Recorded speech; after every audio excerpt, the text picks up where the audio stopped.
ఆయన పట్టణపు పునాది పరిశుద్ధ పర్వతముల మీద వేయబడి ఉన్నది.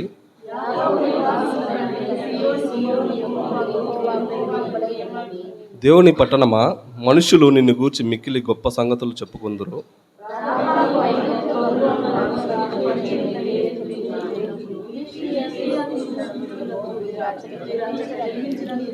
ప్రతి జనము దానిలోనే జన్మించిననియు, సర్వోన్నతుడు తానే దాన్ని స్థిరపరచననియు సియోనును గూర్చి చెప్పుకుందురు.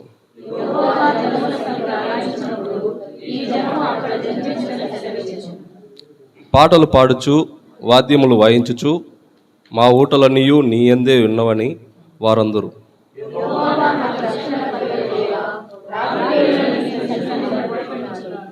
నా ప్రార్థన నీ సన్నిధిని చేరునుగాక, నా మొరకు చెవి ఎగ్గుము.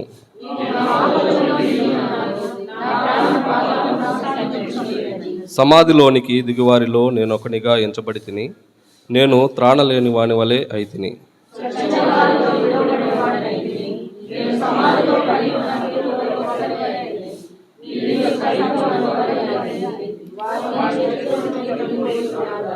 పరిశుద్ధుడా పరిశుద్ధుడా పరిశుద్ధుడా మా ప్రియ పరలోకపు తండ్రి, నాయన వందనాలు తండ్రి.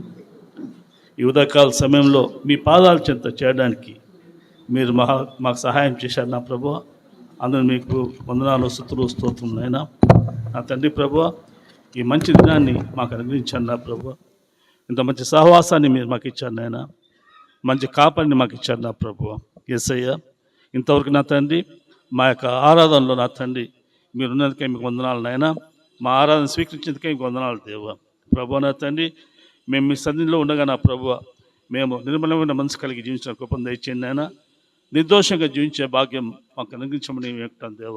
యేసయ్య, ఈ లోకంలో మాకు కలిగినవన్నీ మీరు ఇచ్చినవే ప్రభువ.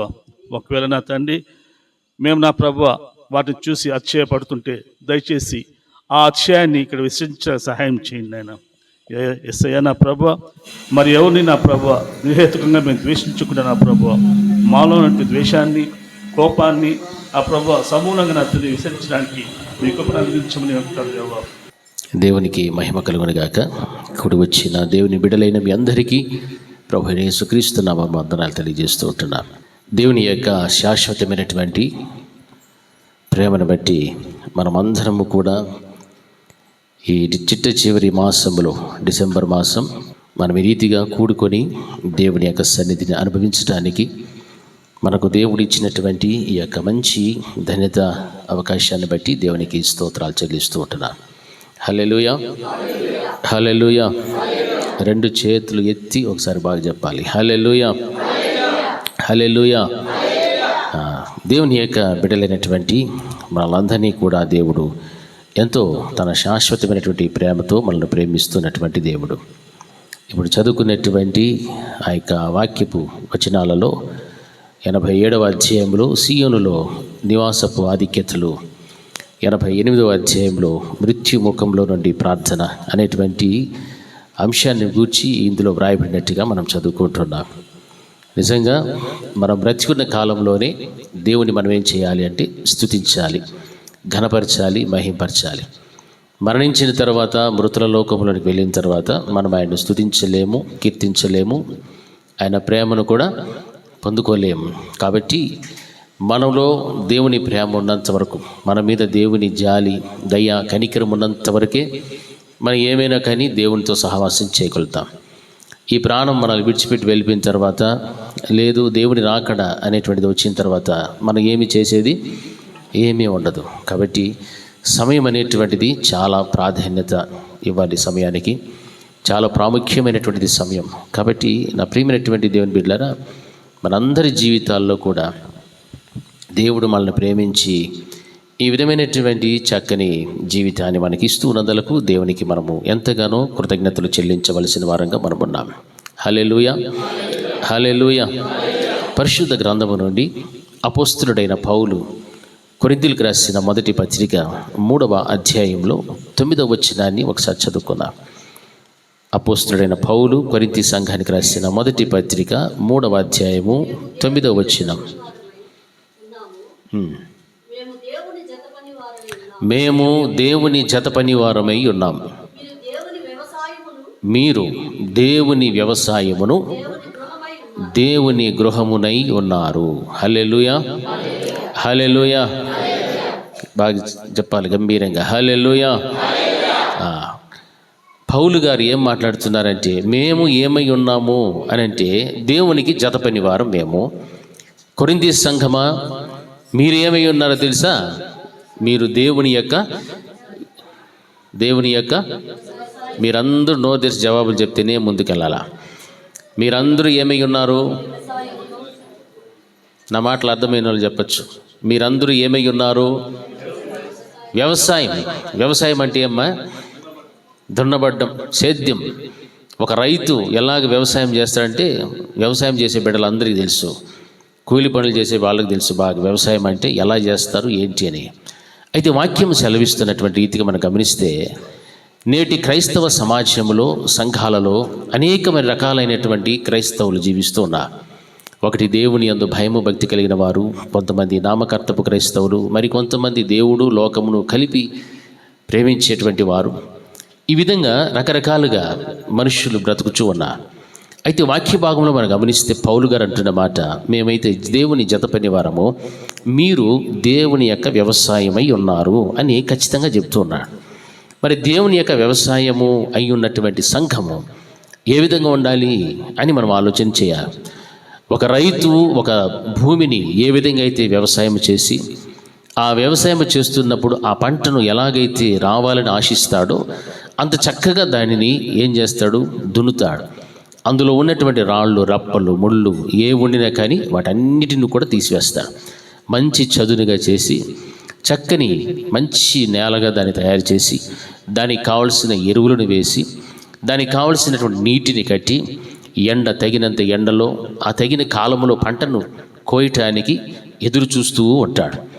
మరి మనమందరము కూడా, మన సంఘమైన భూమి మీద చెదిరినటువంటి ప్రతి క్రైస్తవుడు, ప్రతి సంఘము కూడా దేవుని విషయంలో ఆయన దృష్టిలో ఏమై ఉన్నాము అని వాక్యం సెలవిస్తుందంటే, మనమందరము కూడా దేవుని వ్యవసాయమును దేవుని గృహమునై ఉన్నాము అని వాక్యం బోధిస్తా.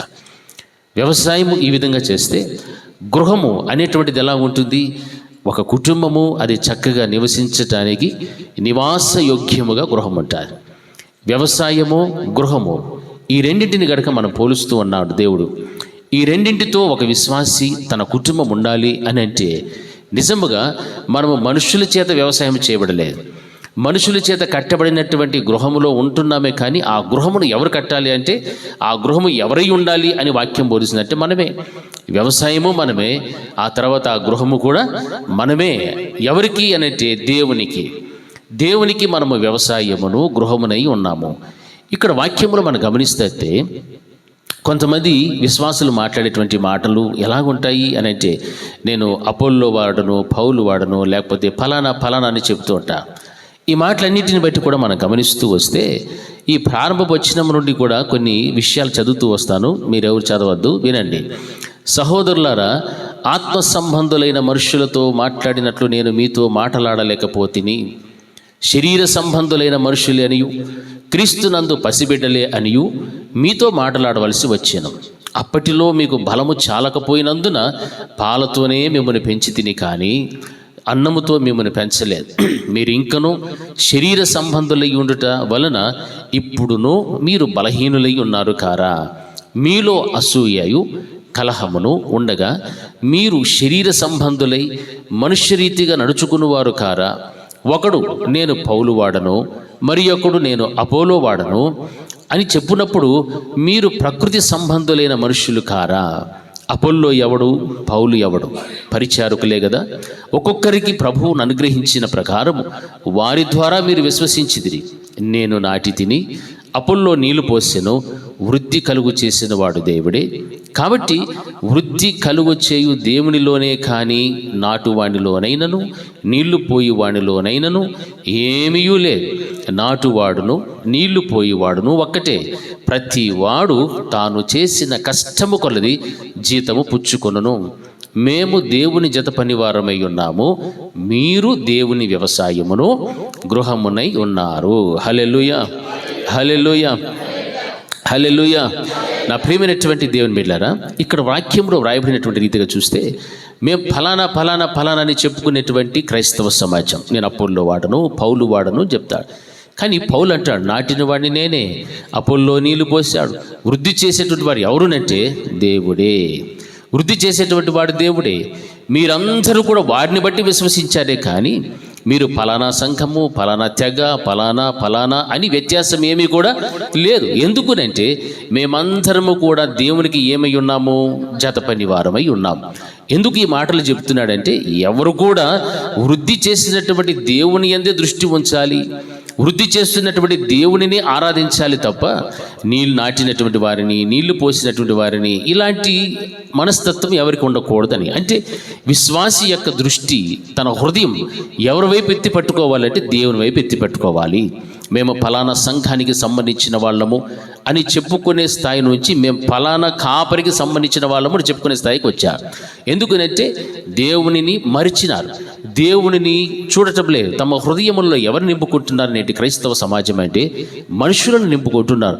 మేము ఫలానా వ్యక్తి యొక్క సంఘమునకు సంబంధించిన వాళ్ళము, వారు ఏమి చెబితే అంతే, వారు ఏది చేస్తే అంతే అనేటువంటి ఆ విశ్వాసంలో జీవిస్తున్నారు.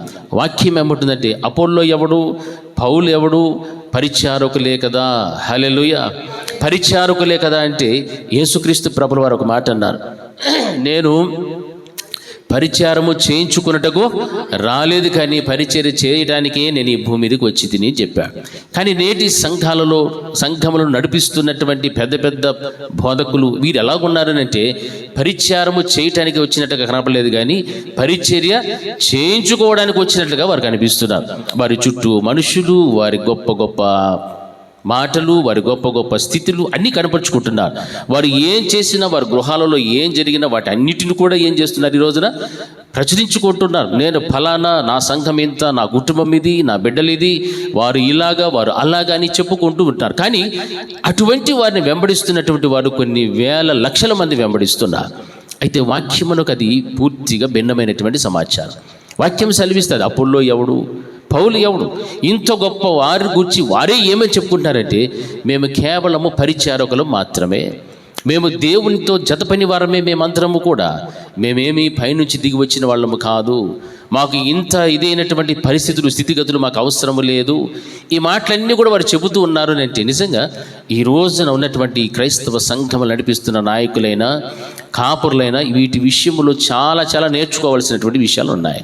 ఎందుకు ఈ మాటలన్నీ కూడా చెప్తున్నాడు దేవుడు? ఇక్కడ రాసి పెట్టాడంటే ప్రస్తుత దినాలలోనైనా, రాబోవు దినములలోనైనా ఈ వాక్యము ప్రతి ఒక్కరికి కూడా ఇది అవసరమై ఉన్నటువంటి వాక్యము.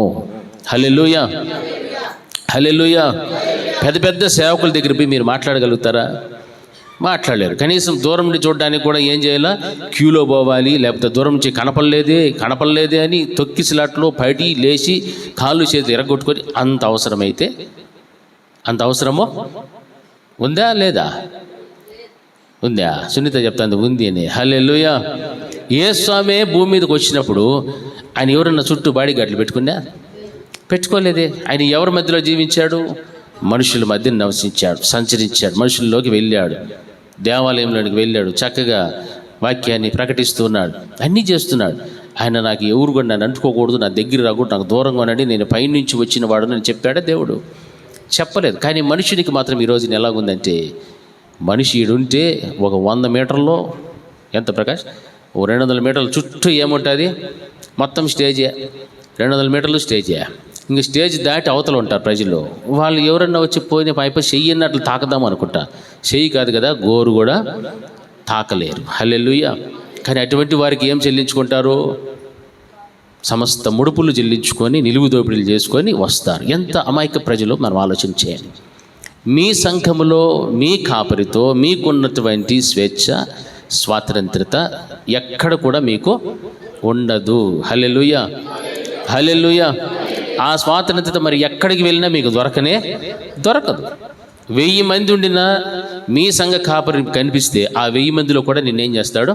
కనిపెడతాడు, మాట్లాడతాడు, విచారిస్తాడు, మంచి చెడులు తెలుసుకుంటాడు. అదే 1,00,000 మందిలోకి వెళ్ళి నువ్వు అడిగినావు అనుకో, ఆయన నీకు తెలుసు కానీ ఆయనకు నీవు తెలియదు. అటువంటి పరిస్థితులు ఉన్నాయి. అందుకే క్రైస్తవ సమాజంలో రకరకములైనటువంటి విశ్వాసాలు, రకరకాలైనటువంటి మనుషులను అనుసరించి నడుస్తూ ఉన్నారు. వాక్యం బోధిస్తుంది. అపోల్లో ఎవడు, పౌలు ఎవరు, వీరు గొప్ప గొప్పవారు, అపోస్తులుడు, వీరు అటువంటి వారు ఏమని చెప్పుకుంటారంటే, మేము కేవలము దేవునికి ఏమై ఉన్నామో జత పనివారము. ఆయన ఈ లోకమునకు వచ్చి భూమి మీద ప్రకటించిన సువార్తను మేము ప్రకటిస్తున్నాం.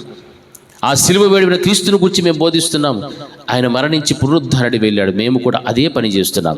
అయితే మీరందరూ కూడా ఏమై ఉన్నారంటే దేవునికి వ్యవసాయమును గృహమునై మీరు ఉన్నారు. కాబట్టి అటువంటి పాత నమ్మకాలు, పాత మనుషులను, లేకపోతే పాత వీటినన్నిటిని కూడా పద్ధతులు మనం అనుసరించకూడదు. ఎవరిని అనుసరించాలా? దేవునినే అనుసరించాలి. హల్లెలూయా, హల్లెలూయా. ఎవరిని అనుసరించాలమ్మా? దేవునిని అనుసరించాలి తప్ప నన్ను అనుసరించనే బాగా చెప్పండి గట్టిగా. నన్ను చూడాలా, దేవుడు చూడాలా? ఎవరిని చూడాలి? అనుమానం ఏం పెట్టుకోదండి, ఇది వాస్తవం. నన్ను చూడొద్దు. ఎవరిని చూడాలా? దేవునిని చూడాలి. నా ద్వారా దేవుడు పలికే ప్రతి మాట వినాలి. అంతేగాని నన్ను చూసుకొని అన్న ఎట్టబోతే నేను అట్లే పోతా, అన్న ఆడ కూర్చుంటే నేను ఆడ కూర్చుంటా, అన్నతో నేను ఫోటో తీసుకుంటా, అన్నతో నేను ఇది చేస్తా అనుకోగా అవసరమే లేదు. హల్లెలూయా. మనందరము కూడా ఏమై ఉన్నామంటే దేవుని వ్యవసాయం, దేవుని గృహమునై ఉన్నాము. వాక్యం అదే బోధిస్తా. ఇప్పుడు మనం గమనించాలి, దేవుని యొక్క సేవకులైనటువంటి వారి ద్వారా నీవు వింటున్నటువంటి మాటలు, నీవు వింటున్నటువంటి వాక్యం అది ఎలా పని చేయాలంటే నీ జీవితంలో అది వ్యవసాయము చేసేటువంటి విధంగా పనిచేయాలి. హల్లెలూయా. వ్యవసాయము చేయాలి. వ్యవసాయము చేయడం అంటే నీ వ్యక్తిగత కుటుంబ జీవితంలో నీవు వింటున్నటువంటి దేవుని యొక్క వాక్యమును బట్టి నిన్ను, నీ కుటుంబాన్ని ఆత్మీయ జీవితంలో ఎదగటానికి, ఆ కుటుంబ పరిస్థితులు, స్థితిగతులు ఎలా ఉన్నవో, వారి యొక్క వ్యక్తిగత జీవితాలు, ఆత్మీయత స్థితి ఏ విధంగా ఉన్నదో, పాపమును ప్రేమిస్తున్నారా, లోకమును ఆశిస్తూ ఉన్నారా, లేకపోతే దేవుని యందు భయము కలిగి భక్తి కలిగి జీవిస్తూ ఉన్నారా, వారు ఇంకా ఏ స్థితిలో ఆత్మీయతలో బ్రతుకుచూ ఉన్నారు, లేకపోతే ఆత్మీయతలో నిద్రపోతూ ఉన్నారా, మేల్కొని ఉన్నారా, ఇవన్నీ కూడా దేవుడు తన దాసుని ద్వారా మనతో మాట్లాడే ప్రతి మాట కూడా చాలా చాలా భయముతో, వణుకుతో మనం వాటిని వింటూ గ్రహిస్తూ మన ఆత్మీయతను కాపాడుకుంటూ ఉండాలి. అది ఆ యొక్క వాక్యము మనకు ఏం చేస్తుందంటే మనం దేవుని యొక్క వ్యవసాయముగా మార్చబడటానికి అవకాశం ఉంటా. ఒక మంచి నేలగా మనము తయారు చేయబడాలి అంటే మనలో దాగి ఉన్నటువంటి ముళ్ళు, తుప్పలు, రాళ్ళు, రప్పలకు సాదృశ్యమై ఉన్నటువంటి ఏ పాపమైనా, ఏ బలహీనతలైనా, ఏ అవిశ్వాసమైనా, ఏ రక్షణ లేని స్థితి ఏది ఉన్నప్పటికీ కూడా వాటన్నిటి నుండి కూడా మనకేం కావాలి? పరిపూర్ణమైన విడుదల కలిగించాలి దేవుని యొక్క వాక్యం. ఆ వాక్యము నేను ఎప్పుడైతే సంధిస్తాదో, ఆ వాక్యము నేను ఎప్పుడైతే దర్శించగలుగుతాదో, నీలో ఉన్న ప్రతి మలినము, మచ్చ, డాగులు అన్నీ కూడా ఏమైపోవాలా? కడుగుబడుతూ ఉండాలి. అంతేకాని కడుక్కోకుండా మనము వాక్యం విన్నట్టుగా ఈ చెవులో వదిలేసామనుకోండి, మనము దేవుని వ్యవసాయముగా మార్చబడలేం. దేవుని వ్యవసాయము అంటే అది ఫలభరితమైన వ్యవసాయముగా, ఫలభరితమైన పంటగానే అది కనిపిస్తుంది తప్ప అది దేవుని వ్యవసాయం కాకపోతే అందులో రాళ్ళు ఎప్పుడు ఉంటాయి, రప్పలు ఉంటాయి, చూడడానికి భూమి ఉంటుంది, విత్తనాలు ముళ్ళల్లో పడుతూ ఉంటాయి, ఎన్నో రకరకములైనటువంటి పరిస్థితులు ఎదురవుతుంటాయి. అందుకే ఒక మనుష్యుడు విత్తనములు విత్తుతూ వెళ్ళినప్పుడు రాళ్ళల్లో, రాతి నెలకు పడినట్టుగా, ఆ కొన్ని ముళ్ళ పొదల్లో పడినట్టుగా, కొన్ని త్రోపరకలో పడినట్టుగా, కొన్ని మంచి నేలను పడినట్టుగా, ఈ విధంగా మనం గమనిస్తున్నాం. అయితే దేవుని యొక్క సంఘములో ఉన్నటువంటి నీవు, నీ కుటుంబం అంతా కూడా నీవు వింటూ ఉన్నటువంటి దైవ వాక్యము నీలో ఎలా ఫలించాలి, ఎలా పని చేయాలి అంటే దేవుని వ్యవసాయముగా నీవు కనపడాలి. హల్లెలూయా. ఎలా కనపడాలి? మనము దేవుని యొక్క వ్యవసాయముగా కనిపించాలి. దేవుని వ్యవసాయముగా నీవు కనిపిస్తూ ఉన్నావంటే దేవుని వాక్యము నీలో ఏమవుతుంది? ఫలిస్తూ ఉంది. ఒక పంటకు ఎరువు వేస్తూ ఉన్నాడు అంటే అది ఎదుగుచూ ఉంటుంది, ఫలిస్తూ ఉంటుంది. అది ఎదగడం లేదు, ఫలించడం లేదు అంటే ఆ పంటకు, ఆ చేనుకు ఏం వేయడం లేదు రైతు? ఎరువులు వేయటం లేదు, నీరు కట్టడం లేదు, సరైనటువంటి చెత్త తీయడం లేదు. అలాంటి పనులు సోమరిపోతైనటువంటి రైతు కనుక ఉంటే తను ఆశించినటువంటి పంట చేతికి రాదు. హల్లెలూయా, హల్లెలూయా. యేసుక్రీస్తు ప్రభుల వారు ఆశించిన పంట ఎవరంటే మనమే. మనం ఆయన వ్యవసాయం. ఆయన ఎంత కష్టపడ్డాడు తెలుసా? మన కోసం ప్రాణమే పెట్టాడు. హల్లెలూయా. తన ప్రాణం పెట్టాడు, తన రక్తమును చిందించాడు, తన శరీరం అంతా కూడా నలగొట్టుకున్నాడు. అంత గొప్ప కార్యము చేసి అంత కష్టపడినటువంటి యేసుక్రీస్తు ప్రభుల వారికి మనం అందరం కూడా వ్యవసాయముగా కనిపించాలి తప్ప రాళ్ళు, రప్పలు, అసూయలు, కక్షలు, మచ్చలు ఇవన్నీ పెట్టుకొని మనం ఉంటే అది ఎవని చేతిలో ఉన్న పంట, అది ఎవని చేతిలో ఉన్న చేనది? అపవాదైనటువంటి సాతానుడు, దుష్టుని చేతిలో ఉన్నటువంటి పంటగానే ఉంటుంది తప్ప దేవునికి వ్యవసాయముగా నీవు కనపడలేవు. నీ కుటుంబం కనిపించదు. శారీరకంగా నీవు కనిపిస్తూ ఉంటావు, శారీరకంగా నీవు వస్తూ ఉంటావు, వెళ్తూ ఉంటావు. కానీ ఆత్మీయ జీవితంలో కనుక తొంగి చూస్తే నీ కుటుంబమైనా నీవైనా దేవుని యొక్క వ్యవసాయముగా ఉండటానికి ఏ మాత్రము కూడా ఒక్కటంటే ఒక్క యోగ్యత, అర్హతలు కూడా ఉండవు. హల్లెలూయా. చేతులు ఏమైనాయి? హల్లెలూయా, హల్లెలూయా. మనమందరము దేవుని దృష్టికి ఏం బాగుండాలమ్మా? వ్యవసాయము. మనుషుడు చేసే వ్యవసాయంలో కొన్ని పర్యాలు ఏమవుతారు? పతనమవుతూ ఉంటారు. వర్షాలు వస్తే నాశనం అయిపోతుంది, ఇంకొకటి వస్తే నాశనం అయిపోతుంది, సరిగా ఎరువులు వేయకపోతే నాశనం అయిపోతుంది, లేకపోతే ఇంకేవైనా జీవ జంతువులు ఏవైనా వాటిలో పడి తినివేస్తే నష్టపోతారు. ఇలాంటివి జరుగుతుంటాయి. కానీ ఆత్మీయ జీవితంలో దేవుని సంఘం అనేటువంటిది క్రీస్తు ప్రభుల వారి యొక్క రక్తము ద్వారా కొనబడి కడగబడినటువంటి సంఘం.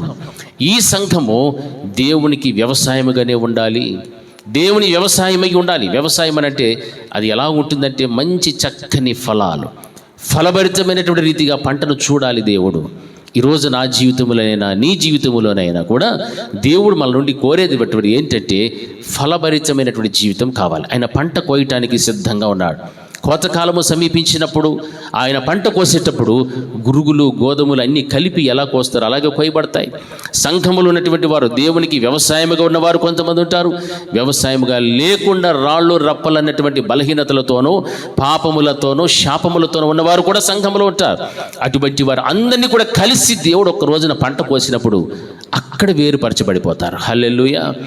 గోధుమలు ఒక చోట, గురుగులు మరొక చోట వేరుపడిపోతాయి. అప్పుడు అర్థమవుతుంది గోధుమ గింజ ఎవరు, గురుగు గింజ ఎవరు. గోధుమలైతే కొట్టలోకి వెళ్ళిపోతున్నాయి, గురుగులు ఇవన్నీ కూడా అగ్నిలోనికి వేయబడుతున్నాయి. నా ప్రియమైనటువంటి దేవుని బిడ్డలారా, ఈ రోజున మన కుటుంబాలలో, మన జీవితాలలో మనము దేవునికి వ్యవసాయముగా మనకు కనిపించాలే. కానీ దేవునికి దృష్టికి అపవాదైన సాతానుడికి సంబంధించిన రకరకములైనటువంటి వాక్యము సెలవిస్తుంది కదా. మీలో ఇంకా ఏమున్నాయని చెప్తున్నాడు? అసూయయు, కలహమును ఉండగా మీరు శరీర సంబంధులై మనుష్య రీతిగా నడుచుకున్న వారు కారా? మనలో కనుక ఇటువంటి ఉంటే మనం దేన్ని అనుసరించి నడుస్తున్నాము? శరీరాన్ని అనుసరించి నడుచుకున్నట్టు వారు మీరు కారా? అందుకే నేను మొదట్లో మీకు ఆ స్థితి లేదు, నేను మిమ్మల్ని పాలతోనే పెంచి తిని అన్నముతో మిమ్మల్ని పెంచలేదు. అయితే ఇప్పటికీ కూడా మీరు ఎలాగున్నారు అంటే శరీర సంబంధులుగానే ఉన్నారు. కాబట్టి మీలో ఇంకా ఏమున్నంటే అసూయయు, కలహమును ఉండగా మీరు శరీర సంబంధులే మనుష్య రీతిగా నడుచుకున్న వారు కారా? నా ప్రియమైనటువంటి దేవుని బిడ్డలారా, ఒకడంటాడు నేను పౌలు వాడను, నేను అపోల్లో వాడను అని చెప్పుకుంటున్నప్పుడు మీరు ఏ సంబంధులే ఉన్నారని? ప్రకృతి సంబంధులే మీరున్నారు. హల్లెలూయా. దేవుని సంబంధులు ఇంకా కాలే. మేము ఫలానా, మేము వారికి సంబంధించిన వాళ్ళము, వీళ్ళకి సంబంధించిన చెప్పుకుంటున్నారే. కానీ అలాంటి మాటలు మన నోట్లో వస్తున్నాయి అంటే మనం ఇంకా ఎవరి సంబంధులము? ప్రకృతి సంబంధంగానే ఉన్నాం. ప్రకృతిలో ఏం జరుగుతుందో దానికి సంబంధించిన వారిగానే ఉన్నాము. కానీ దేవుని సంబంధులుగా కనపడటం లేదు. వాక్యం అది అంటుంది, అపోల్లో ఎవడు, పౌలు ఎవడు, అందరూ పరిచారకులే కదా. ఒక్కొక్కరికి ప్రభు అనుగ్రహించిన ప్రకారం వారి ద్వారా విశ్వసించితిరి. వారి ద్వారా మీరు విశ్వాసంలోకి వచ్చారు. కానీ మీరు వారికి సంబంధించిన వారు కాదు. మీరు ఏమై ఉన్నారు? దేవునికి వ్యవసాయమై ఉన్నారు. హల్లెలూయా. దేవుని వ్యవసాయం మీరు. అపోల్లోకి సంబంధించిన వారు కాదు, పౌలుకు సంబంధించినటువంటి వారు కాదు, ఫలానా వారికి సంబంధించిన వారు కాదు. మీరందరూ కూడా వారి ద్వారా విశ్వాసంలోకి వచ్చారు. కానీ ఈ పంట అంతా కూడా ఎవరిది పంట? దేవునిదే. హల్లెలూయా. దేవుడు చేస్తున్న వ్యవసాయమే. వ్యవసాయం అంటే అంత ఆశామాషిగా అయ్యే పని కాదు. కొన్ని పంటలు 3 నెలల కాలం పడుతుంది, మరికొన్ని పంటలు 40 రోజులు, మరికొన్ని పంటలు 6 మాసాలు. ఇలాగ ఒక్కొక్క పంటకు ఒక్కొక్క సమయం ఉంది. ఆ సమయానుకూలంగా రైతు కష్టపడి పని చేస్తాడు. కాబట్టి అంతవరకు కూడా ఏం చేస్తాడు? ఎదురు చూస్తూ ఉంటాడు, ఆ పంట ఎప్పుడు చేతికి వస్తుందా అని. మరి యేసుక్రీస్తు ప్రభుల వారు మన కోసం ప్రాణం పెట్టి 2025 సంవత్సరములకు పూర్వం ఆ కార్యం చేసి ఇన్ని సంవత్సరాలు మన కోసం ఏం చేస్తున్నాడు? ఆయన ఎదురు చూస్తున్నాడు. కోతకాలము సమీపిస్తూ ఉన్నది. ఆ పంట అనేటువంటిది చేతికి రావాలని యేసుక్రీస్తు ప్రభుల వారు ఎదురు చూస్తూ ఉన్నారు. మరి ఆయన ఎదురు చూస్తూ ఉన్నప్పుడు ఆ పంట కోసేటప్పుడు మనమందరం కూడా ఎక్కడికి వెళ్ళాలా? కొట్లలో చేర్చబడేటువంటి గోధుమ గింజను పోలిన క్రైస్తవులుగా దేవుని వ్యవసాయముగా మనం కనపడాలి, అందులో చేర్చబడాలి తప్ప గురుగుల్లాంటి జీవితమనే జీవిస్తూ మందిరానికి వస్తూ వెళుతూ అన్నీ చేస్తూ సాతానునితో పాటు ఒక రోజున నిత్య నరకాగ్నిలో పడవేయబడటానికైతే మాత్రమో కాదు. హల్లెలూయా, హల్లెలూయా. నా ప్రియమైనటువంటి దేవుని బిడ్డలారా, మన కుటుంబాలలో దేవుడు మనకు ఒక కుటుంబ వ్యవస్థనిస్తే ఆ కుటుంబ వ్యవస్థలో కుటుంబం అంతా కూడా మందిరానికి రాలేకపోతూ ఉన్నారు. ఆ కుటుంబం అంతా కూడా దేవుణ్ణి ఆరాధించలేకపోతున్నారు, దేవుని గణపరచలేకపోతున్నారు. ఏం కారణమునంటే వారు ప్రకృతి సంబంధులుగానే ఉండొచ్చు, శరీర సంబంధులుగానే ఉన్నారు, లోకానుసారమైన జీవితమును జీవించే వ్యక్తులుగా ఉండొచ్చు. అందుకే కుటుంబాలుగా ఇక్కడ మనకు కనపడడంలే. మనం మాత్రము దేవుని వ్యవసాయం అయితే మీ భర్తలు, మీ భార్యలు, మీ బిడ్డలు, మీ తల్లిదండ్రులు వారు ఏ వ్యవసాయంలో ఉంటారని, ఎక్కడ వెళ్ళిపోవాలని, వారు నరకానికి పోతే ఆ రోజు మీరు సంతోషిస్తారా? దుఃఖపడతారా? చెప్పాలి. సంతోషిస్తారా? దుఃఖపడతారా? ఇప్పుడు మనము దుఃఖపడితే అప్పుడు ఏమవుతుంది? మనకు సంతోషం కలుగుతుంది. హల్లెలూయా, హల్లెలూయా, హల్లెలూయా. ప్రాణం ఉన్నప్పుడు దుఃఖపడండి, ప్రాణం ఉన్నప్పుడు మీ బిడ్డల కొరకు ప్రార్థించండి, ప్రాణం ఉన్నప్పుడు మీ భర్త కొరకు ప్రార్థించండి, మీ ప్రాణం ఉన్నప్పుడే మీ భార్యల కోసం ప్రార్థించండి. ప్రతి వారు కూడా కుటుంబముగా మనము దేవుని సన్నిధిలోనికి రావాలి, దేవుని ఆరాధించాలి. మా అందరము కూడా దేవునికి వ్యవసాయముగా కనపడాలి. అంటే ఫలాలు కలిగినటువంటి కుటుంబంగా ఉండాలి, ఫలభరితమైన కుటుంబముగా మేము బ్రతకాలి అని మనం ప్రయాసపడాలి. వాక్యమనే సెలవిస్తుంది, మేమైతే జత పనివారము, దేవునికి మేము జత పనివారం, మేము వాక్యమును ప్రకటిస్తూ ఉన్నాం. అయితే వింటున్నటువంటి నీలో ఏం జరగాలంటే దేవుని వ్యవసాయముగా మార్చబడేటువంటి కార్యాలు ప్రతి ఒక్కొక్కరి కుటుంబంలో కూడా జరగాలి. హల్లెలూయా. ఆ కార్యములు జరగకుండా నీవు మాత్రమే వచ్చి వెళుతూ వస్తూ ఉన్నావు అంటే నీవు కేవలం ఇంకా ప్రకృతి సంబంధంగా నువ్వు బ్రతుకుతూ ఉన్నావు. జ్ఞాపకం పెట్టుకో. వాక్యం ఒక మాట చెప్తుంది స్త్రీల గురించి, మీ పవిత్రమైన భయముతో కూడిన మీ పవిత్రమైన ప్రవర్తనను బట్టి వాక్యము లేకుండానే మీ భర్తలను ఎక్కడికి తీసుకురావచ్చు? మందిరానికి తీసుకొని రావచ్చు. అంటే మనలో ఏమి లేదని, భయముతో కూడిన పవిత్రమైన భక్తి కలిగిన జీవితము లేదు. హల్లెలూయా, హల్లెలూయా. మందిరానికి వస్తాం, సంకలో బైబిల్ పెట్టుకొని వచ్చేది కాదు. పవిత్రత, భయముతో కూడినటువంటి మీ భక్తిని బట్టి మీ భర్తలను వాక్యము లేకుండానే తీసుకురావచ్చు. హల్లెలూయా. వారు మీ చుట్టూ వస్తారు, మీ వెనకనే వస్తారు. మీరు వచ్చేది కాదు, మీ వెనక ఎవరు రావాలా? హల్లెలూయా. ఈ పక్క వాళ్ళు భర్తలు రావాలా వద్దా మీ వెనకంటే? అప్పుడు మీరేం చేయాలా? అందరూ చెప్పాలా? భయముతో కూడిన మీ పవిత్రమైన ప్రవర్తన. హల్లెలూయా. భయముతో కూడిన మీ పవిత్రమైన ప్రవర్తనను బట్టి మీ భర్తలను వాక్యము లేకుండా రాబట్టుకోవచ్చు. హల్లెలూయా. మీ భర్తలు బయట తలుపులు కొడతా అంటే ఇంటికి వచ్చి మీరు తలుపు తీస్తారా? తీరా? అక్కడ తలుపు తీసేదానికి అవుతుందా? సునీత, ఆడెవరు తలుపు వేసేది? దేవుడు వేస్తాడు తలుపు, దాన్ని ఎవడు తీలేడు. హల్లెలూయా. ఒకసారి once close means no open. ఏం సార్? కాబట్టి కుటుంబం అంతా కూడా ఏడుండాలా? దేవుని సన్నిధిలోనికి కుటుంబాలన్నీ కూడా రావాలి. హల్లెలూయా. కొరింథీ సంఘానికి వ్రాస్తున్నట్టు మాటలు మీరు ఇంకా ప్రకృతి సంబంధులే, శరీర సంబంధులే, అందుకే ఈ మాటలు మీకు చెప్పాల్సిన పరిస్థితులు వస్తున్నాయి అని పౌలు గారు ఆ మాటలు చెప్తున్నాడంటే ఈ రోజున క్రైస్తవ సమాజము కూడా దేవునికి వ్యవసాయముగా మార్చబడలేదు, కానీ మనుషులకు వ్యవసాయంగా కనిపిస్తున్నారు. సంఘాలు నడిపించేటువంటి వారికి వ్యవసాయంగా ఉన్నారు, కానీ దేవుని వ్యవసాయంగా కనబడటం లేదు. దేవునికి వ్యవసాయమే నీవైతే, నీ కుటుంబం అయితే, నీ కుటుంబం అంతా ఇక్కడ కనిపిస్తుంది. నీ ఒక మనిషికి వ్యవసాయముగా ఉంటే ఆ మనిషికి ఎవరు అవసరమో వారు మాత్రమే వెళ్తుంటారు, వస్తూ ఉంటారు. అంతేకాని వారి భర్తలు, వారి పిల్లలు, వారి భార్యలు, వారి గురించిన అవగాహనే ఉండద్దు. హల్లెలూయా, హల్లెలూయా. ఒక మనిషి వ్యవసాయం చేసేదానికి దేవుడు వ్యవసాయం చేసేదానికి ఎంత వ్యత్యాసం ఉందంటే మనిషి కష్టపడి చెమట గారుస్తాడు అంతే, కానీ దేవుడు ప్రాణం పెట్టి రక్తాన్ని గార్చాడు, రక్తాన్ని చిందించి ఆయన ఇంత గొప్ప కార్యం చేశాడంటే ఆ వ్యవసాయం ఎలా ఉండాలమ్మా? చాలా ఫలభరితంగా గొప్పదిగా కనిపించాలి. హల్లెలూయా. దానికి కట్టింది నీళ్లు కాదు, దానికి కట్టింది ఏంది? ఆయన రక్తం. హల్లెలూయా, హల్లెలూయా, గట్టిగా హల్లెలూయా. ఆ పంటకు ఆయన కట్టింది ఏంటంటే రక్తాన్ని దారపోశాడు. ప్రతి మనుషుని కూడా ప్రోక్షింపబడిన హృదయముల వలె ఆయన రక్తమును చిందించి ఇంత గొప్ప కార్యాన్ని చేస్తే, ఈ రోజున అదే రక్తము ద్వారా ప్రోక్షింపబడిన హృదయముల వలె కనబడకుండా, దేవుని దృష్టికి వ్యవసాయముగా కనబడకుండా చాలామంది ఇంకా వారి హృదయములో ఎన్నో బలహీనతలు, ఎన్నో పాపములు, ఎన్నో శాపపూరితమైనటువంటి జీవితాలు అనుభవిస్తూ బ్రతికేస్తున్నారు. కోతకాలము సమీపముగా ఉన్నది. కోతకాలము బహు సమీపంగా ఉంది. అంటే దేవుని రాకడ బహు సమీపంగా ఉంది. ఇంకనైనా మన బ్రతుకులు మార్చుకోకుండా, మన వ్యక్తిగత జీవితాలు మార్చుకోకుండా మనం ఇలాగే బ్రతుకు ముందు కొనసాగిస్తూ వెళ్తూ ఉంటే, ఒక రోజు నా కోతకాలం వచ్చినప్పుడు, కోత అనేటువంటిది ప్రారంభమైనప్పుడు, కొడవలి చేత పట్టుకుని ఆయన ప్రారంభించినప్పుడు, అందులో నీవు ఏ చెట్టుగా ఏ పంటగా ఉండాలంటే గోధుమ పంటగానే ఉండాలి తప్ప గురుగుల పంటలోనికి మాత్రం నీవు చేర్చబడకూడదు. నా ప్రియమైనటువంటి దేవుని బిడ్డలారా, చాలామంది ఇంకా విగ్రహారాధన విడిచిపెట్టలేకపోతున్నారు. భర్తలు ప్రమేయము అని అది ఇది ఏదేదో చెప్తూ ఉంటారు.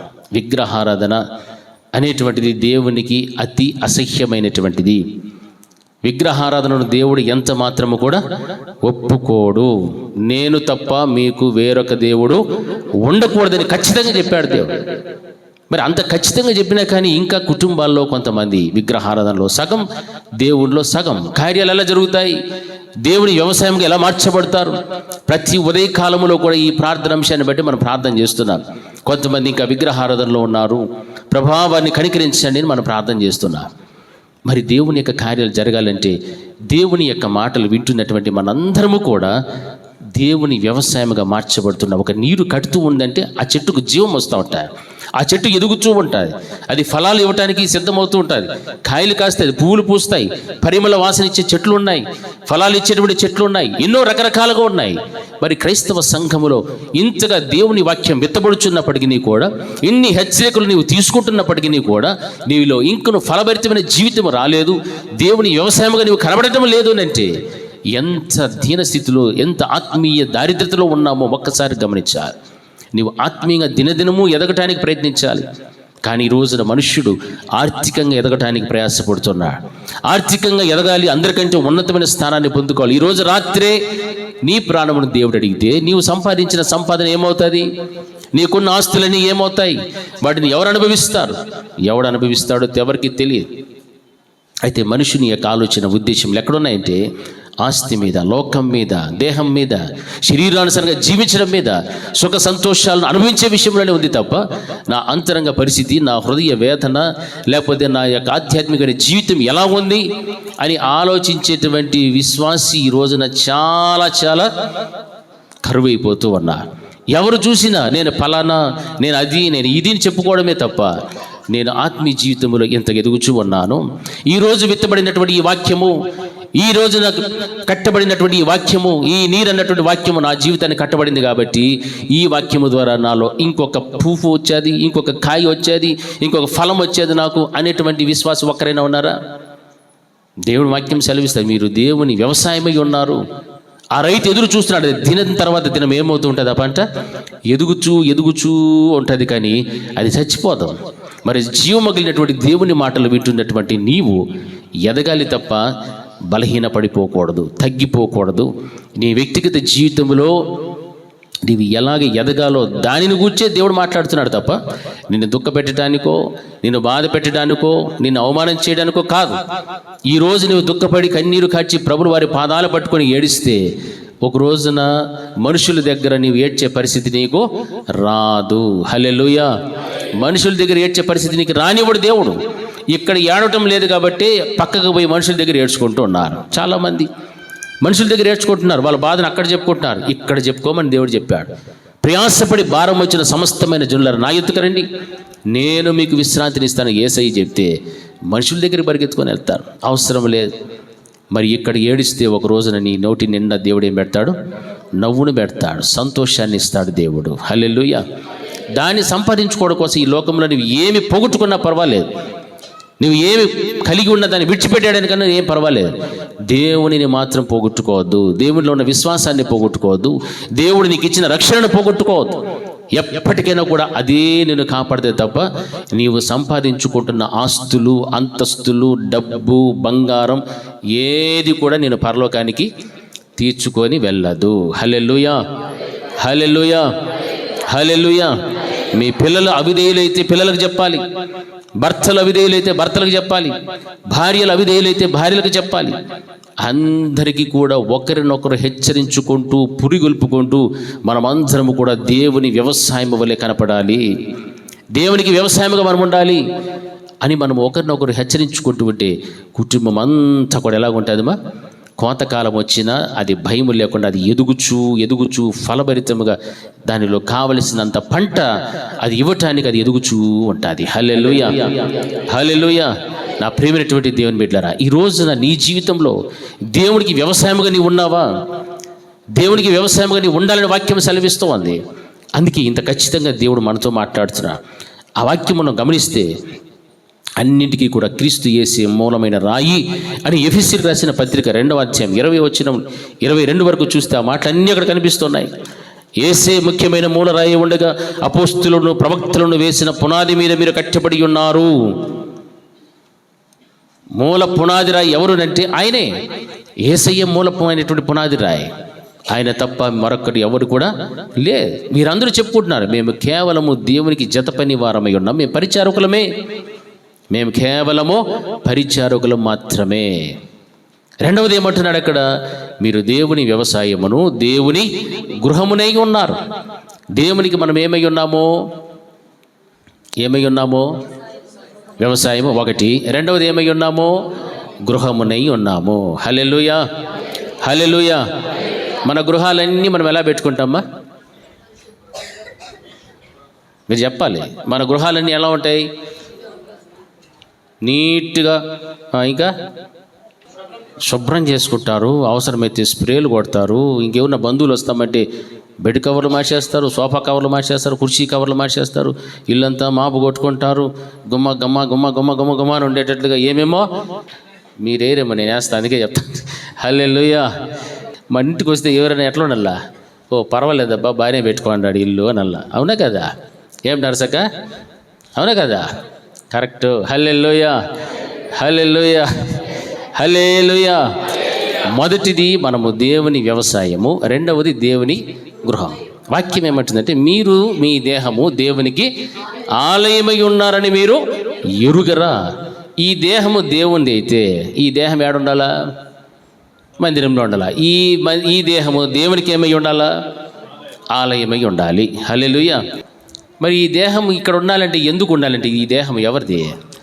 దేవునిది. దేవునికి ఏమై ఉంది దేహము? ఆలయమై ఉన్నది. ఆలయమై ఉన్నది అంటే ఇందులో ఎవరు నివసించాలా? దేవుడు నివసిస్తాడు. హల్లెలూయా. మన ఇండ్లలో ఎవరు నివసిస్తున్నారు? వాళ్ళకి అది కూడా తెల్ల. మీ ఇండ్లలో ఎవరున్నారంట్రా? అదేం చెప్పేది నన్ను ఎట్లా చూస్తాను? దేవుడు ఉన్నాడా? దేవుడు ఆడికి వెళ్ళిపోయినారు మీరు అప్పుడే.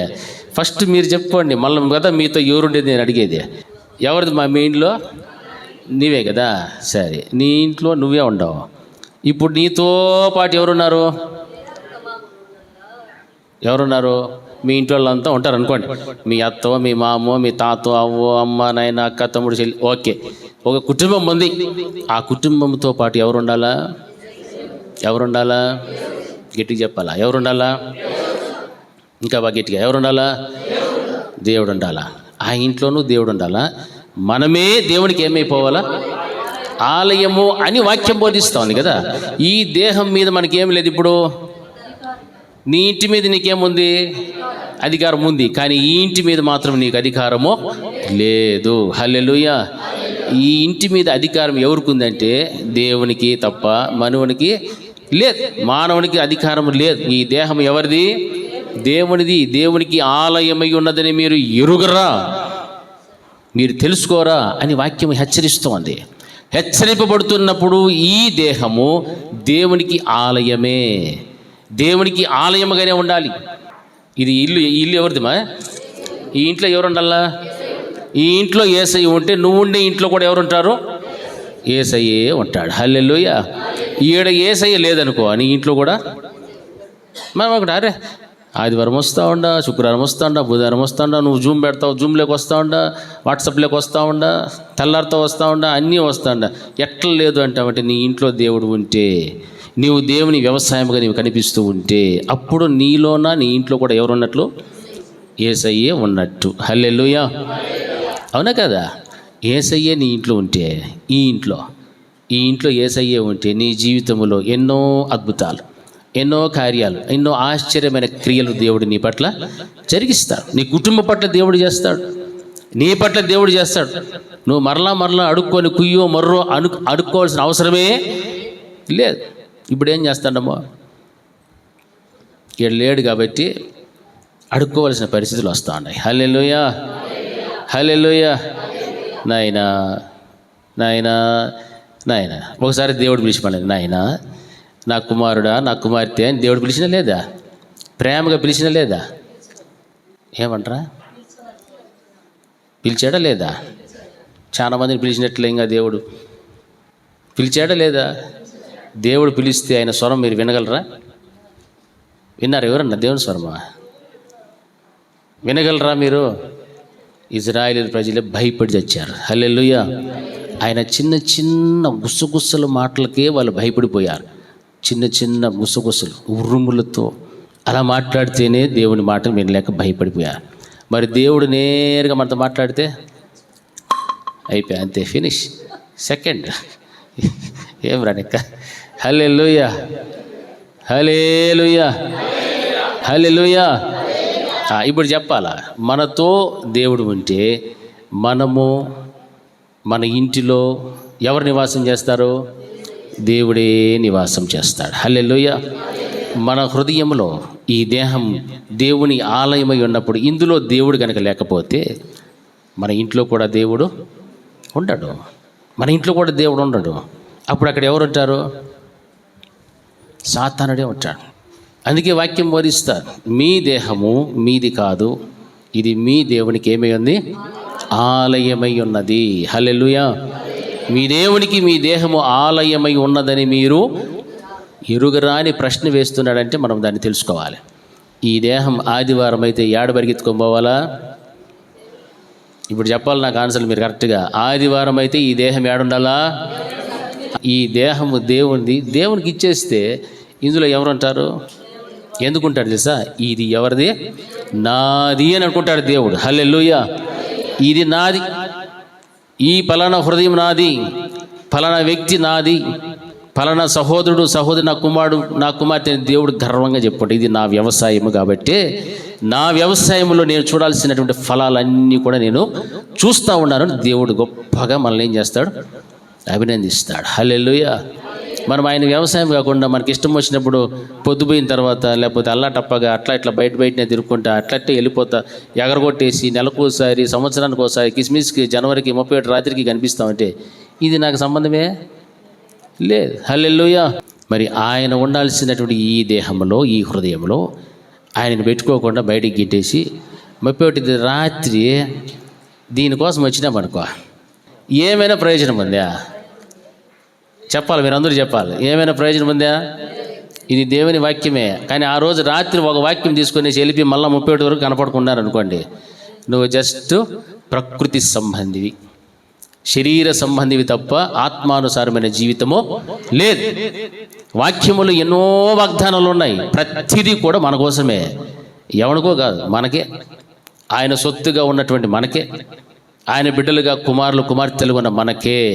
మనకు కాకుండా ఇంకెవ్వరికి కూడా ఆయన ఈ వాగ్దానాలు ఇవ్వలేదు. ఆయన ఆశ్రయించిన వారిని ఎంత మాత్రము కూడా ఆయన విడిచిపెట్టడు, చేయి పట్టుకొని నడిపిస్తాడు. ఈ వాగ్దానాలన్నిటి ద్వారా మన దేవుడు బలపరుస్తాడు. దీనికోసం ఒక్కరోజు గడిపించి సంవత్సరం అంతా కనుమరుగైపోతే నీవు దేవుని వ్యవసాయము కాదు, దేవుని గృహము కూడా నీవు కాదు. నీవు ఒకవేళ సంఘములో సభ్యత్వం ఉండొచ్చేమో, ఫలానా సంఘములో నాకు సభ్యత్వం ఉంది చెప్పుకోవచ్చు, గర్వంగా చెప్పుకోవచ్చు. కానీ దేవునికి నీవు వ్యవసాయముగా లేవు, దేవునికి గృహముగాను లేవు అంటే ఈ లోకములో నువ్వు ఎన్ని సభ్యత్వాలు పొందుకున్నా, ఎక్కడ నీవు ప్రబలినా, ఎక్కడ నీకు ఉన్నతమైన పేరు ప్రఖ్యాతులు గాచినా ఫలితం మాత్రము శూన్యమే. హల్లెలూయా. ఫలితం శూన్యం. ఇది సత్యమైనటువంటి మాట నేను చెప్తున్నా. వాక్యం ఊరికే రాయలే ఇక్కడ, అన్నీ కూడా మన కోసమే. మేమైతే జత పనివారము, మీరు దేవుని గృహమునై ఉన్నారు, దేవుని వ్యవసాయమునై ఉన్నారు. ఈరోజు మనం గమనించాల్సింది, నేను దేవునికి వ్యవసాయముగా ఉన్నానా, దేవునికి నేను గృహముగా ఉన్నానా అని మనం ఆలోచన చేయాలి. ఆయన కుమారుడుగా మనకు అనుగ్రహించబడినటువంటి కారణం, ఆయన భుజముల మీద రాజ్యభారం ఉండెను. ఆయన ఆశ్చర్యకరుడు, ఆలోచనకర్త. ఆయన గూర్చి లోకమంతా కూడా ఆలోచింప చేయగలిగినటువంటి ఆ కార్యం జరిగిపోయాది.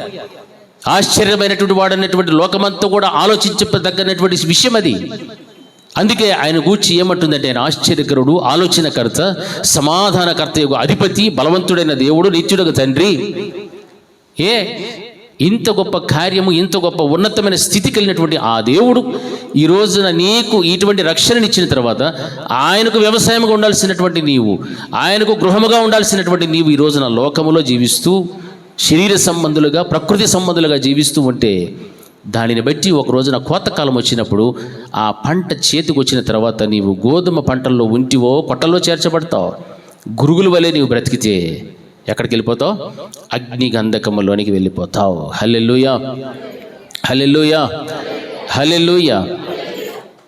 ఈరోజు వాక్యం విన్నాం. ఈ వాక్యం ద్వారా ఏమవ్వాలి? మనలో ఆత్మీయతలో ఇంకొంచెం పైకి రావాలి. ఇంకొక వారం లేకపోతే ఇంకో పర్యాయం వాక్యం విన్నావు, ఇంకొంచెం ఎదుగు. అలా నీరు కట్టినప్పుడల్లా చెట్టు ఎలాగైతే పచ్చదనాన్ని పెంచుతూ ఆకులు చిగురిస్తూ, పూత పూస్తూ, పువ్వులు పూస్తూ, కాయలు, పండ్లు ఎలాగైతే అందులో చూస్తున్నామో, విశ్వాస యొక్క జీవితంలో కూడా ఆత్మీయ ఉన్నతమైన స్థితిని సంపాదించుకోవాలి. ఉన్నతమైనటువంటి ఆ స్థితిని నువ్వు సంపాదించుకోలేకపోతూ ఉన్నావనంటే కేవలము నువ్వు ఇంకా ప్రకృతి సంబంధిగానే నీవు ఉన్నావు, శారీరక సంబంధంగానే నువ్వు బ్రతుకుచున్నావు తప్ప ఆత్మానుసారమైన జీవితం ఇంకా నీ జీవితంలోనికి రాలే. అందుకే వాక్యం అంటుంది, మీరు ఇంకను శరీర సంబంధులై ఉండటం వలన ఇప్పుడు మీరు బలహీనులై ఉన్నారు కారా. శరీర సంబంధులు కాబట్టి మీరు బలహీనులు, శారీరకంగా కాదు, ఆత్మీయతలో బలహీనులుగా ఉన్నారు. ఒక వ్యక్తి ఒక ప్రార్థన చేయమని చెప్తే ఆ ప్రార్థన నువ్వు ఎంతసేపు, ఎవరి కోసం, ఎలా చేస్తున్నావు? భారముతో నువ్వు చేస్తున్నావా? ఆ ప్రార్థనలో ఫలితమైన చూస్తున్నావా? ఒక వ్యక్తి కోసం నువ్వు చేసినా, ఒక కుటుంబం కోసం నువ్వు చేసినా ఆ ప్రార్థన భారభరితంగా చేయాలి. ఫలించే విధంగా నువ్వు ప్రార్థన చేయి. అది విశ్వాస జీవితంలో నువ్వు బలపడడం అంటే, ఎదగడం అని అంటే. అలా చేయలేదంటే నువ్వు ఇంకా శరీర సంబంధివే. శరీరం ఒప్పుకోదు ప్రార్థన చేయటానికి, శరీరం ఒప్పుకోదు మందిరానికి రావటానికి, శరీరం ఒప్పుకోదు వాక్యానుసారంగా బ్రతకటానికి. కానీ ఈ రోజున దేవుడు చేసిన ఇంత గొప్ప మహిమల కార్యము నీవు తెలుసుకున్నావు, వింటూ ఉన్నావు. కొన్ని సంవత్సరముల తరబడి వింటున్నావు. 2025 సంవత్సరాల పూర్వమే నీ కోసం ప్రాణం పెట్టాడే. అంత గొప్ప ప్రాణం పెట్టినటువంటి ఆ యొక్క దేవుని ప్రేమను రుచి చూచి కూడా ఇంకా శరీర సంబంధంగా మాకు అన్నం అవసరం లే, పాలే చాలు అని అనుకుంటే మన శరీరానికి ఏముండదు, బలం ఎలాగైతే ఉండదో, ఆత్మ సంబంధమైనటువంటి జీవాహారముని నువ్వు ఎంతగా భుజిస్తే నీ అంతరంగ పురుషుడు అంత బలమును పొందుతాడు. హల్లెలూయా, హల్లెలూయా.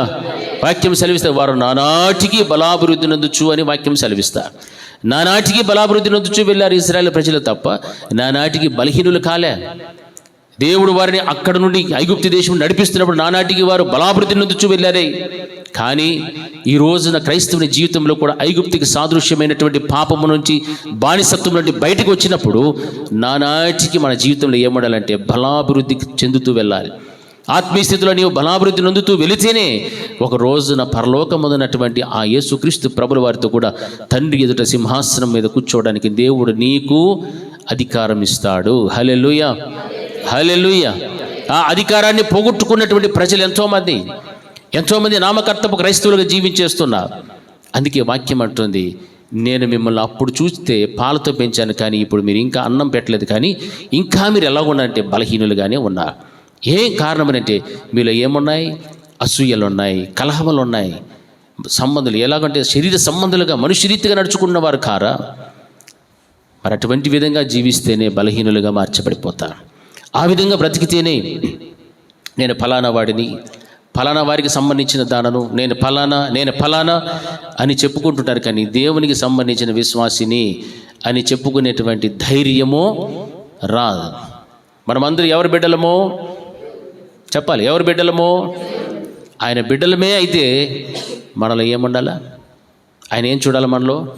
మనమందరం కూడా ఆయన వ్యవసాయముగా కనపడాలి. హల్లెలూయా. ఆయన గృహముగా కనపడాలి. ఆయన గృహము, ఆయనకు వ్యవసాయం. ఎవరు అంటే నేను. హల్లెలూయా. ఎవరు?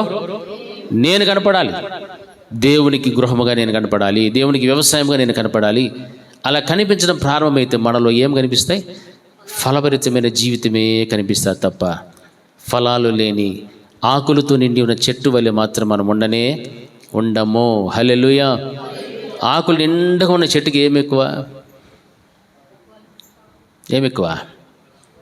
ఆకులు మాత్రమే ఉండే చెట్టుకి ఏముంటుంది?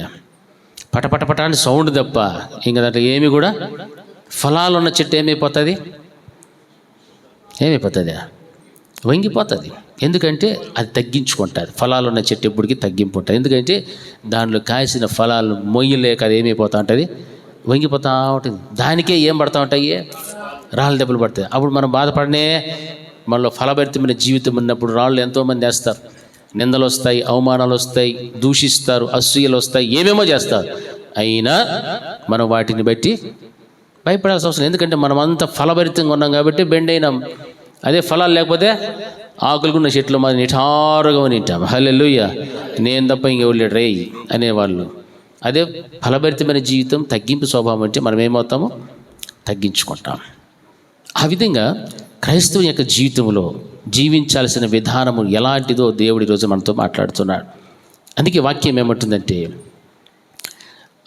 గృహమునై ఉండే అనేటువంటి విషయంలోకి వస్తే హెబ్రీ పత్రిక 3:6 ఒక మాట చెప్తాను చూడండి. అయితే క్రీస్తు కుమారుడై ఉండి ఆయన ఇంటి మీద నమ్మకము ఉన్నాడు, ధైర్యమును నిరీక్షణ వలని ఉత్సాహమును తుదమట్టుకు స్థిరముగా చేపట్టిన ఎడల మనమే ఆయన ఇల్లు. హల్లెలూయా. వాక్యం రుజువుపరుస్తుంది. మనమే ఆయన ఇల్లు.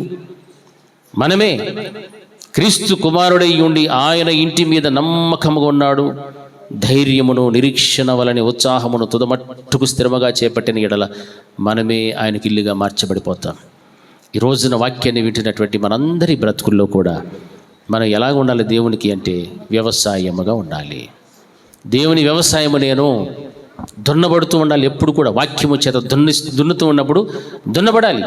నువ్వు నన్ను దున్నద్దు అని అంటే నీలో ఉన్న రాళ్ళు, రప్పలు, ముండ్లు, పొదలు ఇవేమి కూడా బయటకు తీసివేయబడవు. అదే దున్నాలి అంటే దేవుని యొక్క వాక్యము ద్వారా నీవు హెచ్చరింపబడాలి. దేవుని వాక్యము ద్వారా నీవు గద్దించబడితేనే దేవుని వాక్యము నేను సరిచేస్తుంది. ఆ వాక్యమే నేను బ్రతికిస్తుంది.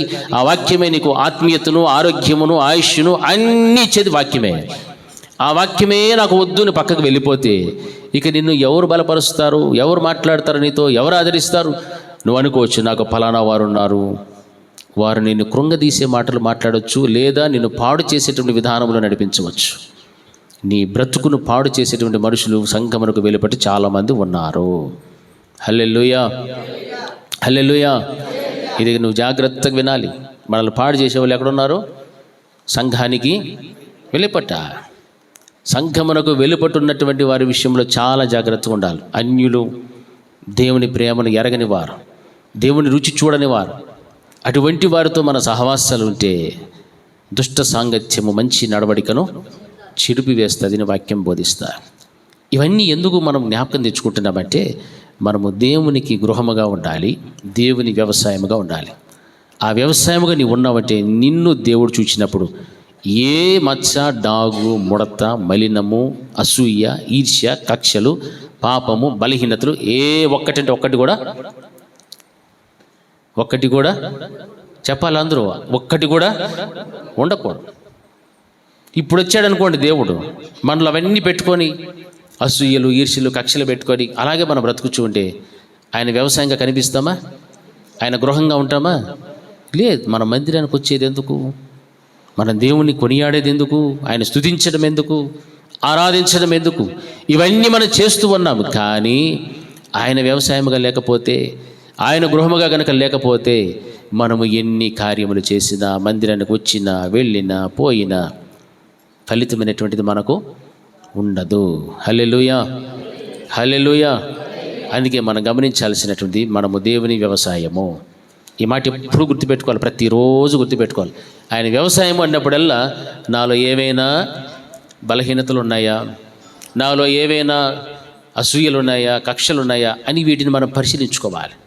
వీటిని మనం పరిశీలించుకున్నప్పుడే ఆ వాక్యము నీ హృదయ అంతరంగంలో ఏమవుతుంది, పని చేయడం ప్రారంభిస్తుంది. హల్లెలూయా. ఆ వాక్యము నీ హృదయ అంతరంగంలో పని చేయడం ప్రారంభిస్తుంది. నువ్వు ఎప్పుడైతే నేను దేవుని వ్యవసాయము అన్న ఆలోచన ధోరణి నీకు లేకపోతుందో నీ హృదయ అంతరంగంలో ఏమీ కూడా వాక్యం పని చేయదు. వాక్యం పని చేయదు. ఏం పని చేస్తాయి? మనుషుని ఆలోచనలు వస్తాయి, మనుషుని పద్ధతులు వస్తాయి, అన్ని మనుషునికి సంబంధించినవి వస్తాయి, సాతానుడికి సంబంధించినవి వస్తాయి. అలాగొచ్చినప్పుడు నీవు దేవుని వ్యవసాయముగా ఉండలేవు, దేవుని గృహముగా నీవు జీవించలేవు. దేవుడు చెప్పాడు ఖచ్చితంగా, మీ దేహము దేవునికి ఆలయమై ఉన్నదని మీరు ఎరుగరా. తెలుసుకో, ఈ రోజుకైనా తెలుసుకోవాలా, ఈ దేహం ఎవరిది? దేవునిది. ఆలయం, దేవునికి ఆలయం. మనమందరం ఆయన ఆలయంలోకి వస్తే మన దేహమునే దేవుడు కోరుకున్నాడు. హల్లెలూయా. అవునా కదా? దేవుడు కోరుకున్నది ఆలయం ఏదమా? మన యొక్క దేహమే. హల్లెలూయా, హల్లెలూయా. గట్టి చెప్పాలి, ఈ పక్క చేతులే లేవు పాప మా వాళ్ళకి. హల్లెలూయా. ఈ దేహము అని అంటే యాడ్ నుంచి ఏడరుగో? హృదయమా? అది అరికాలు మొదలుకొని నడినెత్తి వరకు ఈ దేవునికి ఏమిగా ఉపయోగపడాలి? ఇది ఆలయంగా ఉపయోగపడాలి. హల్లెలూయా. హృదయం మాత్రమే లేనైనా అని చేతులతో ఇంకో పనులు చేయకూడదు, కాళ్ళతో ఇంకో పనులు చేయకూడదు, రకరకాలైనటువంటి పనులు మనం చేయకూడదు. ఈ దేహం అంటే నడినెత్తి మొదలుకొని అరికాల వరకు దేవునికి దేహము ఏమి ఉన్నది? ఆలయము. హల్లెలూయా, హల్లెలూయా. కాబట్టి ఆయనకు ఆలయముగా మనం ఉండాలి.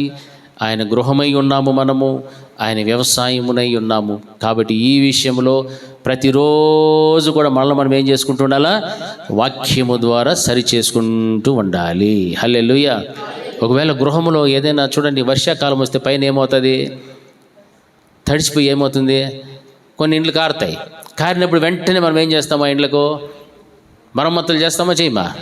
రిపేర్లు చేస్తాం, మేస్త్రిని పట్టుకుంటాం. అప్పుడు వాళ్ళు భలే బిజీ, రారా నీ కాలు పట్టుకుంటాం, రారా అంత సిమెంట్ వేసిపోదు, అంత రాకేసిపోదు రా అంటాం. ఎందుకు? వర్షం వస్తే ఏమవుతుందా? ఇల్లంతా కారుతుంది, అంతా డెక్షలే. మా ఇంట్లో కూడా అంతే. వాన వచ్చిందంటే మా అమ్మ వరుసగా పడేసింది డెక్స్, ఆడొకటి డెక్స్. ఏందిరా నాయన చూస్తే మేము నడిచేది కూడా దాటుకుంటా పోవాలి. అన్నీ కారుతాయి మా ఇంట్లో. మళ్ళా పడిన నీళ్ళు పైకి ఎగరకుండా మా అమ్మ టెక్నిక్ ఎట్లా తెలిసినా అందులో గుడ్డేసి పెడుతుంది. గుడ్డేసి పెడితే అట్లా పట్టి అట్టే పిలుచుకోవాలా. హల్లెలూయా. అవునా కదా? మీరు నమ్మట్లే, మళ్ళీ మా అమ్మని అడగని చెప్తుంది. నిజంగానే అంటారా? చెప్తాను. ఇది మొన్న కూడా రెడీ చేపిస్తుంది. హల్లెలూయా, హల్లెలూయా. అట్లా మన ఇంటి విషయంలో మనం శ్రద్ధ చూపిస్తాం కదా. మనమే దేవునికి ఆలయము, మనమే దేవుని గుడి, మనమే దేవునికి ఇల్లు.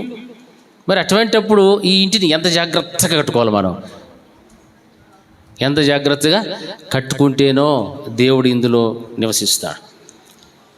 వర్షం పడినప్పుడు కారుతా ఉన్నట్లు, గోడ ఊడిపోతూ ఉంటే, గిర్రలు పడిపోతూ ఉంటే, క్రాకులు వచ్చేస్తా అంటే, పడిపోయే శిథిలావస్థలోనికి వచ్చేస్తే ఆ ఇంట్లో మనం ఉంటామా నానియ?